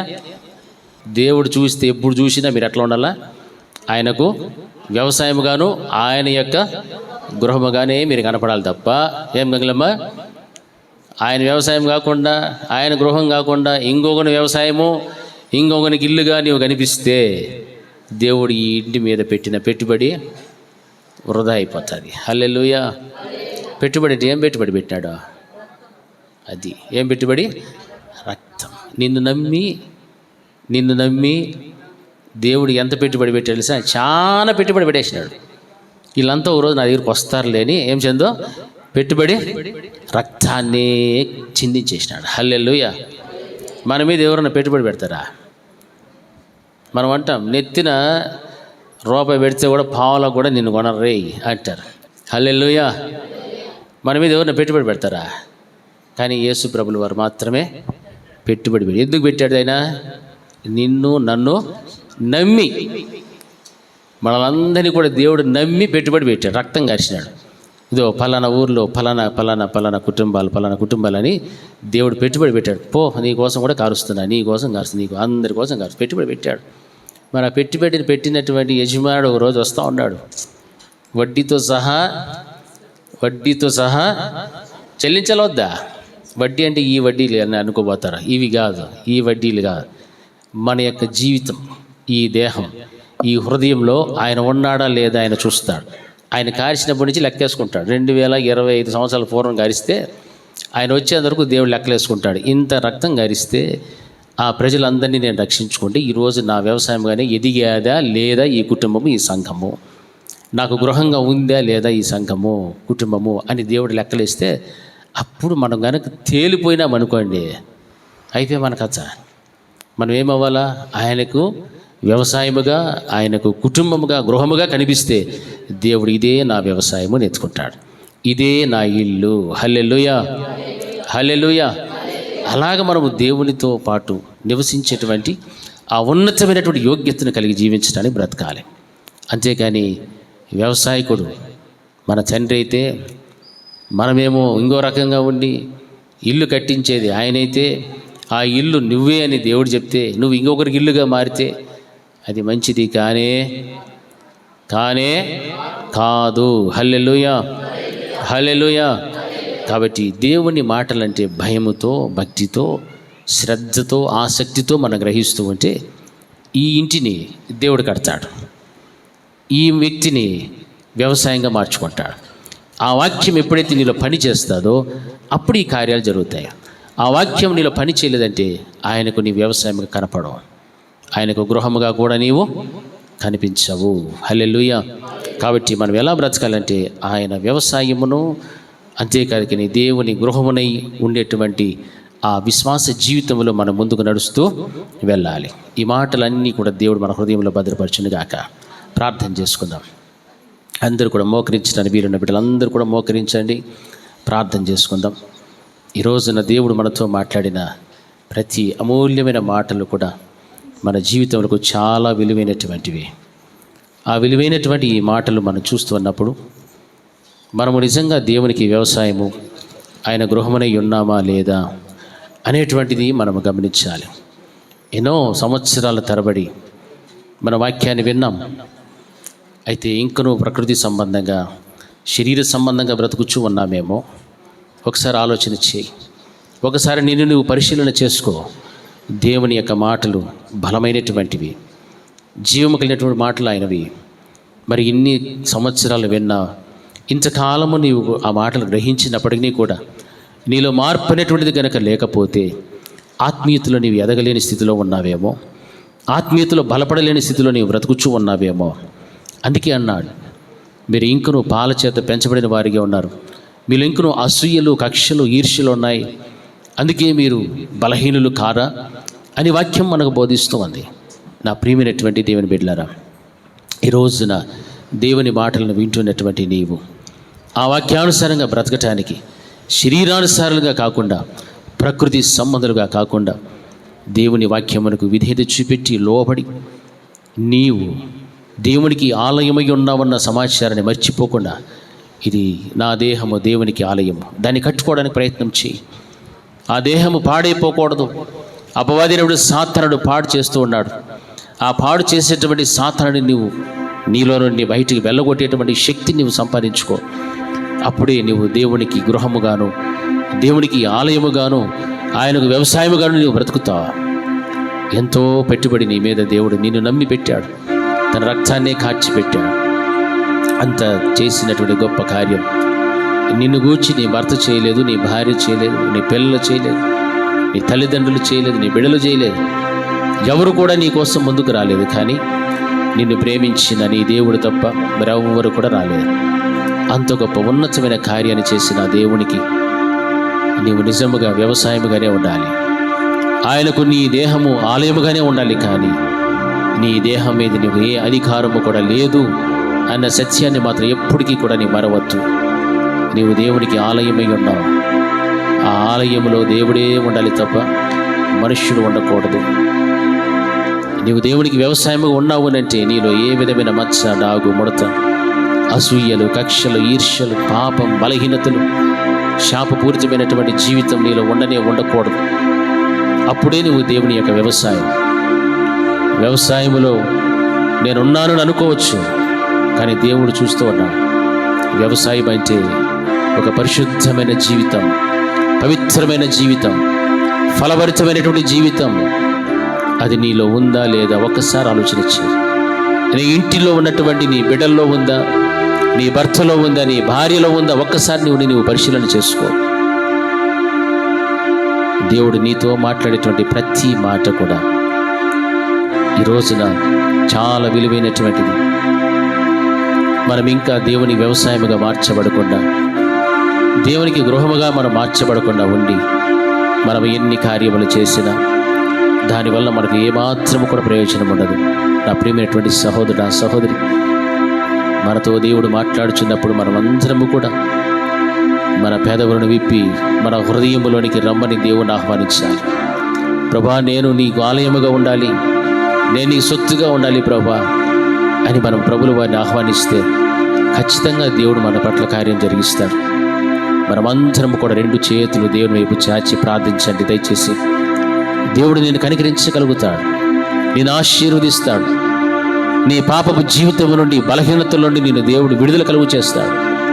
ఇంకా ఎంతకాలము పాపములోనే, శాపములోనే జీవిస్తూ కుటుంబాలను నిర్లక్ష్యము చేసుకుంటూ, నీ వ్యక్తిగత జీవితాన్ని పాడు చేసుకుంటూ, నీలో ఉన్నటువంటి బలహీనతల నుండి నీవు విడుదల పొందకుండా బలహీనుడిగానే దేవుడి దృష్టికి నీవు కనిపిస్తూ ఉంటే ఒక రోజున పరలోకాన్ని నీవు సంపాదించుకోలేని పరిస్థితుల్లోకి వెళ్తావు. కోతకాలము సమీపంగా ఉంది. ఆ కోతకాలము సమీపంగా ఉన్నటువంటి ఈ దినాలలో నీవు బ్రతుకుచూ ఉన్నావు. కోత కోయబడినప్పుడు గోధుమ పంటలోనే నీవు ఉండాలి. గోధుమ గింజవలే నీవు కొట్టలోకి చేర్చబడేటువంటి స్థితి నీకు రావాలి. నీ ఇంటి వారందరికీ రావాలి. నీ భర్తకైనా, నీ భార్యకైనా, నీ బిడ్డలకైనా అందరికీ రావాలి. అది దేవుడు నేను కోరుకుంటున్నది. నీ కుటుంబం అంతా కూడా దేవుని వ్యవసాయముగా మార్చబడాలి. నీ కుటుంబంలో ఉన్న ప్రతి బిడ్డ కూడా దేవునికి గృహముగా మార్చబడిపోవాలి. అదే నువ్వు అడుగు దేవుణ్ణి, అదొక్కటే అడుగు చాలు. నీ శరీర సంబంధమైనటువంటి ఆశలు, కోరికలు, నీ కావలసిన ఆరోగ్యం, ఆయుష్ అన్నీ దేవుడిస్తాడు. ఆత్మ సంబంధమైనటువంటి కార్యాల గురించి దేవుణ్ణి అడుగు, ప్రాధేయపడు, దేవునికి దగ్గర పశ్చాత్తాపడు. ప్రభా, ఇంతకాలము నేను నీకు వ్యవసాయముగా ఉండలేకపోయాను, నీకు నేను గృహముగా ఉండలేకపోయాను ప్రభా అని నీవు ప్రార్థన చేయి. దేవుడు నేను కనికరించగలుగుతాడు. మహోన్నతుడైన మా తండ్రి, మీ శాశ్వతమైన ప్రేమను బట్టి మీకు స్తోత్రములు నాయన. ఎంతవరకు విత్తబడినటువంటి మీ వాక్యం ఎంతో బలమైన, విలువైనటువంటి మాటలు మా అందరి కుటుంబాలలో కూడా, మా జీవితాలలో ప్రభా మీ వాక్యము సెలవిచ్చిన రీతిగా మేమందరము కూడా మీకు వ్యవసాయం వలె, మీరు చేసిన వ్యవసాయం వలె ఒక రోజున ఫలభరితమైన జీవితం ఇచ్చే బిడలుగా మేము జీవించాలి. మీకు గృహమునై ఉన్నారని మీ వాక్యము సెలవిచ్చిన రీతిగా మేమందరము కూడా మీకు గృహముగా ఉండాలి. మీ దేహము దేవునికి ఆలయమై ఉన్నదని మీరు ఎరుగరాని మీ వాక్యము సెలవిచ్చారు ప్రభా. ఈ రోజున ఎంతోమంది తమ దేహముతో పాపము చేస్తూ బలహీనతల్లో పడిపోతూ పాడైపోయిన స్థితిలో ఉన్నారు. గృహాలు పడిపోయిన స్థితిలో ఉన్నాయి. వాటిని మీరే కట్టండి ప్రభా, మీరే కట్టండి. ఈ దేహం మీది, ఈ దేహం మీద మాకెవరికి అధికారము లేదు, ఇది మీ సొత్తు ప్రభా. అటువంటి విషయానికి ప్రతి వారు కూడా జ్ఞాపకంలో ఉంచుకొని మీకు నివాస యోగ్యమైనటువంటి గృహముగా, విశ్వాసులుగా బ్రతకడానికి మీరు సహాయం చేయండి. మీరు చేసిన వ్యవసాయం వల్ల మీరు కనిపిస్తూ మాలో ఉన్నటువంటి మచ్చ, ముడత, డాగులు ఏమీ కనపడకుండా, అసూయలు, కక్షలు, ఈర్ష్యలు ఏమీ లేకుండా, పాపము లేకుండా ప్రభా మీ ఎదుట మేము పరిశుద్ధమైన ప్రవర్తన, పవిత్రతను కలిగి జీవించడానికి మాకు సహాయం చేయండి. నీ కృపలో మమ్మల్ని జ్ఞాపకం చేసుకున్నామని బిడ్డలందరినీ కూడా మీరు దీవించండి. కన్నీరు కార్చి ప్రార్థిస్తున్న ప్రతి బిడ్డను కూడా మీరు దర్శించి మీరే మా అందరి జీవితాల్లో గొప్ప మహిమల కార్యాలు మీరు జరిగించమని యేసు నామములో ప్రార్థిస్తున్నాము తండ్రి. ఆమేన్, ఆమేన్. నా ప్రాణమా యెహోవాను సన్నతించుము, నా అంతరంగమునందు నా సమస్తమైన పరిశుద్ధ నామమును సన్నతించుము. నా ప్రాణమా యెహోవాను సన్నతించుము, ఆయన చేసిన ఉపకారములలో దేనిని మరొకము. ఆమేన్. మన తండ్రి అయిన దేవుని ప్రేమయు, ఆయన కుమారుడైన యేసుక్రీస్తు యొక్క కృపయు, పరిశుద్ధాత్మ దేవుని యొక్క అన్యోన్య సహవాసం ఇప్పుడు ఎల్లప్పుడూ నిత్యం నిరంతరం సదాకాలం ఆయన కృపా సమాధానం మనకు మన కుటుంబములకు తోడే ఉండి నడిపించునుగాక. ఆమేన్. ఆమేన్. అందరికీ వందనాలు.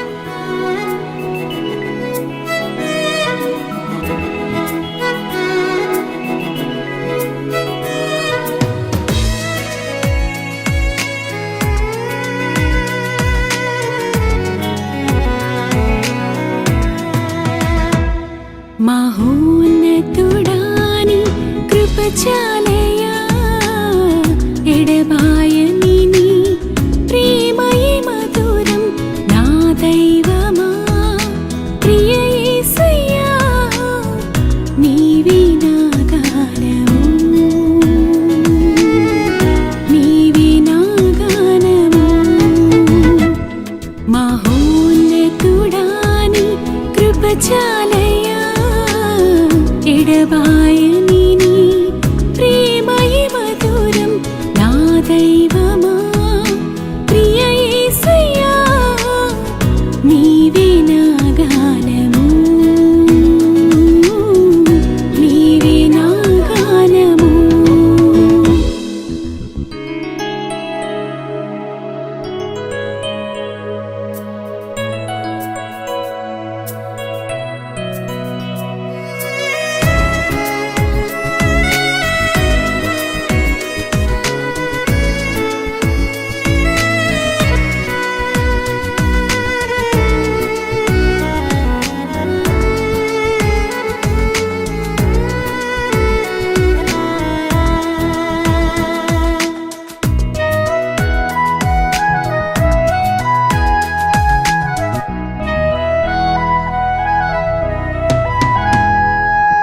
కడలేని కడలిలో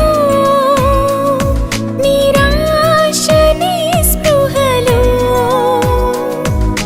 కడలేని కడలిలో నిరాశ నిస్పృహలో, అభయమునిచ్చితివి చేయి విడువక